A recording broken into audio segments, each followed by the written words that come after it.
சாப்பாட்டுக்கே வழி இல்லாம கடந்தேன். ஒரு காலத்துல என் சம்பளம் பாத்தீங்கன்னா வெறும் 20 ரூபாய் தான்.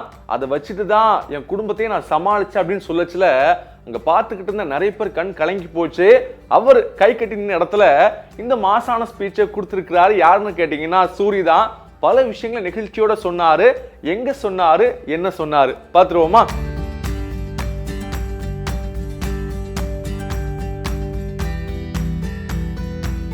தமிழ் சினிமா இந்திய சினிமாவில் ஒரு முக்கியமான பங்கை வகிச்சுக்கிட்டு இருக்கு. அந்த வகையில பாத்தீங்கன்னா நிறைய பேட்டில் அப்பப்ப நடக்கும். நீங்க கூட பார்த்திருப்பீங்க. பொங்கல் ரேஸ், தீபாவளி ரேஸ் அப்படின்னா பெரிய பெரிய ஹீரோஸ் எல்லாம் முட்டி மோதுவாங்க. அந்த வகையில இந்த வாரம் ஒரு தரமான ரேஸ் இருக்கு. ஒரு பெரிய பேட்டில் இருக்கு. ஒரு கமெடியன்ஸ் பேட்டில் அப்படின்னே சொல்லலாம். ஏன்னா ஒரு பக்கம் பாத்தீங்க அப்படின்னா சந்தானத்துடைய ஒரு படம் வருது, இன்னொரு பக்கம் பாத்தீங்கன்னா யோகி பாபுடைய படம் வருது இல்லையா? அதோட சேர்த்து பாத்தீங்கன்னா சூரியுடைய மாமன் படமும் வருது.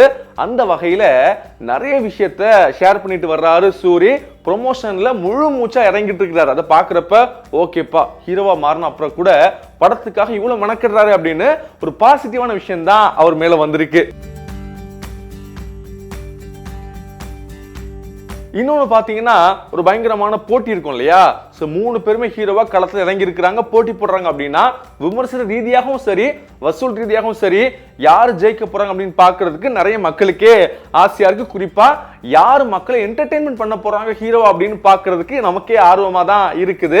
அந்த வகையில தான் மாமன் படத்துடைய ப்ரொமோஷனுக்காக பல ஊர்ல அவர் பேசிக்கிட்டு இருக்கிறாரு. அந்த வகையில ரீசெண்டா பாத்தீங்கன்னா திருப்பூருக்கு போயிருந்தாரு. இந்த திருப்பூர்ல தான் அவர் பேசும் நிகழ்ச்சியில நிறைய நிகழ்ச்சியான கருத்துக்களை சொல்லியிருக்கிறாரு. அதாவது இன்னைக்கு ஒரு படத்துக்கு பல கோடி ரூபாய் சம்பளமா வாங்கிட்டு இருக்காரு சூரி. அது எல்லாருக்குமே தெரியும். ஆனா 1993ல திருப்பூருக்கு வேலைக்காக வந்திருக்கிறாரு. வந்து பல்லடம் ரோட்ல ஒரு பெரிய கம்பெனில வேலை பார்த்துக்கிட்டு இருந்திருக்கிறாரு. அங்க வேலை பார்க்கும்போது ஒரு நாளைக்கு சம்பளம் வெறும் 20 ரூபாயா. அதுலயும் குறிப்பா அவர் சொல்லச்சுல, நான் ஒரு வாரம் ஃபுல்லா லீவ் எடுக்காம வேலை பார்த்தா 7 நாளைக்கு 140 ரூபாய் சம்பளம். அந்த சம்பளத்துல 70 ரூபாயை வீட்டுக்கு அனுப்பிடுவேன். மிச்சம் இருக்கிற 70 ரூபாயில தான் நான் என் வாழ்க்கையை வாழ்ந்துகிட்டு இருந்தேன் அப்படின்னு சொன்னாரு. முதலாளிகள் பேர் வந்து கோவிந்த் அண்ணன் ஒருத்தர் இருந்தாங்க, செல்வண்ண, பாலு அண்ணன், மொத்தம் 3 பேர் தான் அந்த முதலாளி. நல்ல மனிதர்கள், நல்லா பார்த்துக்கிடுவாங்க. ஒரு கஷ்டப்படுற காலத்தில் என் லைஃப்பு ஃபஸ்ட்டு நான் வேலை ஆரம்பித்தது திருப்பூர் தான். இன்றைக்கி என் வாழ்க்கை நான் ஆரம்பித்தது படிக்காட்டாலும் பரவாயில்ல அப்படின்னு ஃபஸ்ட்டு எனக்கு ஒரு வாழ்க்கையை கற்றுக் கொடுத்தது, இப்படி தாண்ட வாழ்க்கை இருக்கும் அப்படின்னு கற்றுக் கொடுத்தது திருப்பூர்.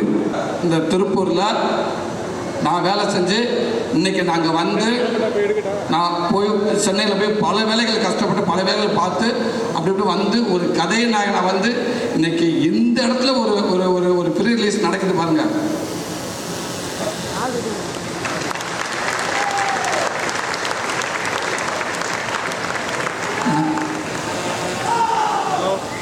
எனக்கு இதை விட வேறு எதுவுமே நான் நினைக்கிறேன்.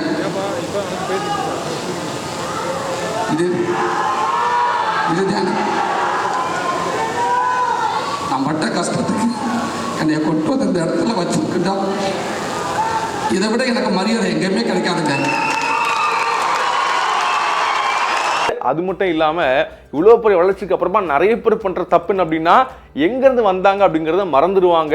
யாருக்கு கீழே வேலை பார்த்தோம், என்ன வேலை பார்த்தோம் அப்படிங்கிறது எல்லாத்தையும் மறந்துட்டு வேற ஒரு ஆளா இருப்பாங்க இல்லையா? ஆனா இன்னைக்கும் அந்த இடத்துல வந்துட்டு நான் வேலை பார்த்த இடம் இதுதான், அங்க எனக்கு கோவிந்தன் அண்ணன் ஒருத்தர் தெரியும், அப்புறம் பாலன் அண்ணன், செல்வம் அண்ணன் அப்படின்னு நிறைய பேர் எனக்கு உதவி பண்ணாங்க அப்படின்னு ஒவ்வொருத்தரும் பெரியா சொல்லச்சுல அங்க இருந்தவங்களுக்கெல்லாம் பயங்கரமான ஆச்சரியம். இவ்வளோ பெரிய இடத்துக்கு போயிட்டு இப்படிலாம் ஞாபகம் வச்சிருப்பாரா அப்படின்னு. ஸோ இன்னொன்று, இந்த மலை இருக்கிறதுனால தான் சூரிக்கு வெற்றிகள் கிடைச்சிக்கிட்டே இருக்கு. இன்னும் பாருங்க, இந்த எளிமை தான் அவர் வேற இடத்துக்கு கொண்டு போகும் அப்படின்னு சோஷியல் மீடியாவில் நிறைய பேர் பேசிக்கிட்டு இருக்கிறாங்க. இன்னொரு கூடுதல் தகவல் என்ன அப்படின்னா, இந்த மாமன் படத்துடைய கதையே சூரி கதை தானா, அதை நிறைய பேர் சொல்லிக்கிட்டு இருக்கிறாங்க. அவரே சொல்லியிருக்கிறாரு. இந்த நிலையில தான் மே 16ஆம் தேதி இந்த 3 படங்களும் ரிலீஸ் ஆக போகுது. அந்த 3 படத்துலையுமே இந்த மாமன் படம் பாருங்க கண்டிப்பா ABC அப்படின்னு எல்லா தரப்பு ஆடியன்ஸையும் கண்டிப்பா சாட்டிஸ்ஃபை பண்ணும் அப்படின்னு சினி வட்டாரங்கள்ல பேசிக்கிட்டு இருக்கிறாங்க. செய்திகளை உடனுக்குடனும் துல்லியமாகவும் தெரிந்து கொள்ள சப்ஸ்கிரைப் பண்ணுங்க.